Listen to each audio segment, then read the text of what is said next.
Hi everyone, welcome back to the Bong academy YouTube channel. আমি তোমাদের সৌমেন দা। তো বন্ধুরা, ব্যস্ততার কারণে সকালে ভিডিওটা করতে পারিনি। তো তোমাদের প্রত্যেকের জন্য দারুণ খুশির খবর রয়েছে। তোমাদের এতদিনের অপেক্ষার অবসান ঘটতে চলেছে। এবার তোমাদের সম্পূর্ণ নিয়োগ প্রক্রিয়াগুলো কিন্তু শুরু হতে চলেছে। হ্যাঁ, তোমরা ঠিকই শুনেছো, সম্পূর্ণ নিয়োগ প্রক্রিয়া শুরু হতে চলেছে এবং তার সঙ্গে সঙ্গে তোমাদের নতুন ভ্যাকান্সিগুলোও কিন্তু পরপর এবার প্রকাশিত হবে। হ্যাঁ, ঠিকই শুনেছো, এখনই তো এক্সামই হলো না, নতুন ভ্যাকান্সি কী করে প্রকাশিত হবে মনে প্রশ্ন জাগতেই পারে। তোমাদেরকে একদম অফিসিয়ালি আপডেট দেখাচ্ছি। 100 রোস্টারের কথা যেটা তোমরা শুনে আসছো, তার অফিসিয়ালি আপডেট যেটা পরিবর্তন করেছে। তোমরা প্রত্যেকে জানো ওবিসি কেসের জন্য এতদিন ধরে সমস্ত নিয়োগ প্রক্রিয়া আটকে ছিল, ঠিক আছে। কিন্তু বলা হয়েছিল 2010 সালের যে নিয়ম সেটা মেনেই কিন্তু যে ওবিসি প্রক্রিয়া চালাতে হবে, মানে রিজার্ভেশন দিতে হবে, নাহলে 2010 সালের পরের নতুন করে রোস্টার অর্থাৎ 100% রোস্টারটা কিন্তু চালু করতে হবে, নতুন নিয়ম চালু করতে হবে। কিন্তু রাজ্য সরকার এতদিন করেনি, অবশ্যই সেটা কিন্তু করলো। সমস্তটা তোমাদেরকে বলছি, পুরো ভিডিওটা দেখো।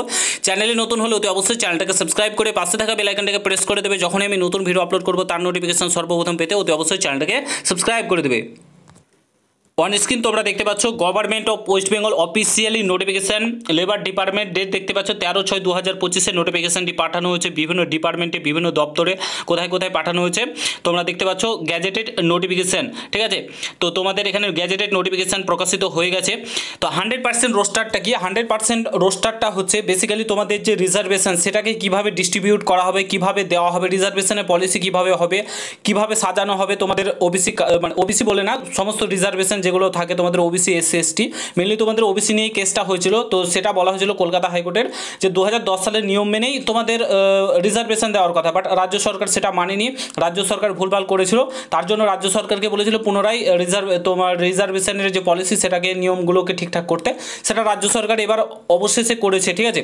তো তোমরা এখানে দেখতে পাচ্ছ এবার কিন্তু তোমাদের সমস্ত কিছু যেহেতু ঠিকঠাক হয়ে গেল মোটামুটি, এবার এক্সাম হতে আশা করি আর কোনো বাধা নেই, কিংবা নতুন নোটিফিকেশান প্রকাশিত আর কোনো বাধা থাকবে না। কারণ বিধানসভায় বিল পাস হয়ে গেছে, নতুন রোস্টার চালু করে দিয়েছে 100% রোস্টার। তোমরা দেখতে পাচ্ছ 100 পয়েন্ট রোস্টার। তোমাদের কিন্তু ভ্যাকান্সির যে লিস্ট, তোমাদের কীভাবে ভ্যাকান্সিগুলো ডিস্ট্রিবিউট করা হবে সেটা এখানে বলে দেওয়া আছে। প্রথমেই ভ্যাকান্সি যেটা থাকবে এসসি থাকবে, তারপর আনরিজার্ভ থাকবে, তারপর ইডব্লিউএস থাকবে, শিডিউল ট্রাইব থাকবে, এভাবে পরপর কিন্তু ভ্যাকান্সিগুলো সাজানো থাকবে, ঠিক আছে। তো 100 পয়েন্ট রোস্টার কিন্তু চালু হয়ে গেছে, মানে নতুন নিয়ম চালু হয়ে গেছে। এগুলো তোমাদের এই নতুন নিয়োগের ক্ষেত্রে চালু হবে না, তোমাদের এগুলো যেটা তোমাদের অ্যাপ্লাই করে ফেলেছো তাদের ক্ষেত্রেও নতুন নিয়মটা চালু হবে। বলে রাখি, সব ক্ষেত্রেই হবে আশা করি, কারণ এতদিন ধরে তো এক্সামগুলো আটকে ছিল। তো তার কারণে আই থিঙ্ক নতুন করে চালু করবে, মানে প্রত্যেককে কিন্তু তোমাদের ঠিকঠাক করতে হবে, কারণ আবার না হলে পরবর্তীকালে কেস হয়ে যেতে পারে। তো তার জন্য বলছি, চিন্তা করো না, তোমরা প্রিপারেশনে জোর কদমে চালাও। তোমাদের 100 পয়েন্ট রোস্টারের ভ্যাকান্সির যে নোটিফিকেশন সেটা প্রকাশিত হয়ে গেল, গ্যাজেটেড নোটিফিকেশন প্রকাশিত হয়ে গেল।